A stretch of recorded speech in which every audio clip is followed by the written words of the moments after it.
Hi, I'm just going to demonstrate for you how to use the Newton's Cradle. I often use it for a formative assessment with the kids. I use it as a starter during the day, during class. So you will use a Newton's Cradle for yourself. I don't know if I've ever had my students each have a Newton's Cradle, but it's up to you. This is to generate some discussion with your kids. What I use usually is, I have this in the front of the class or in the middle of the classroom, whatever you prefer. And I start with one ball, and I will ask them what they predict will happen when I let go of the one ball. Based on what they know about Newton's third law, what do they predict? And so I let it go. Most of the kids, even though they're familiar with Newton's Cradle, they seem pretty amazed. So usually they will start the discussion after that, or they'll ask me to try two. They make their verbal predictions, or you might have them use a Post-it note or an index card or their interactive science notebook, whatever you use in your classroom.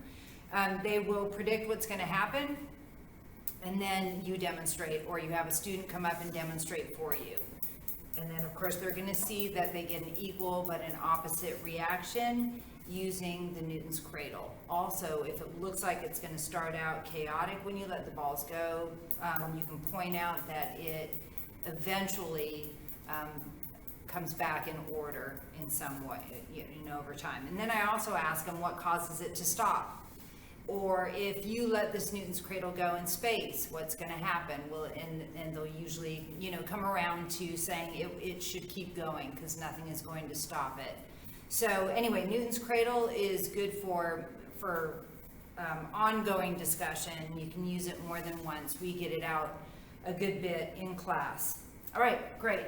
So just something else I wanted to suggest that I've used with my students is we see this question a lot about if a hammer hits a nail into wood. My students often get confused with, first of all, which of Newton's three laws this represents, because we often use it to demonstrate Newton's third law, action equal but opposite reaction. But a lot of my students will say the nail is going in the same direction as the hammer is going. How is that equal but opposite?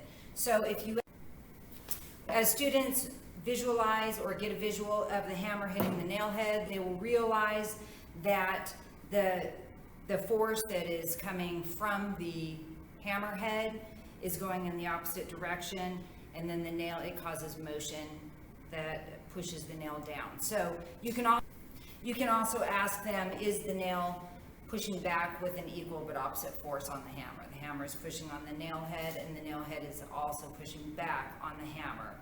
When the nail actually is able to perforate or to go into the wood, then you can ask them which one is producing a greater force, and they will hopefully be able to answer you with the nail, or you are producing a greater force, which actually causes the nail to go into the wood. Another one I use is a skateboard. I have one in my class, and I will either have a student who skateboards, just kind of glide across, or demonstrate pushing off of the ground to make the skateboard move forward. You can do that with other items that you might have in your classroom. You can bring an oar, or I use a yardstick to also represent an oar pushing into the water.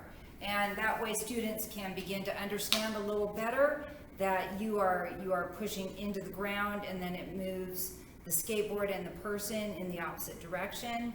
You can hold up a yardstick and tell them when I'm pushing in the water and my boat is able to move forward, you get an equal but an opposite. The water is moving one way as you get resistance from the oar, and it pushes the boat in the opposite direction. Thank you.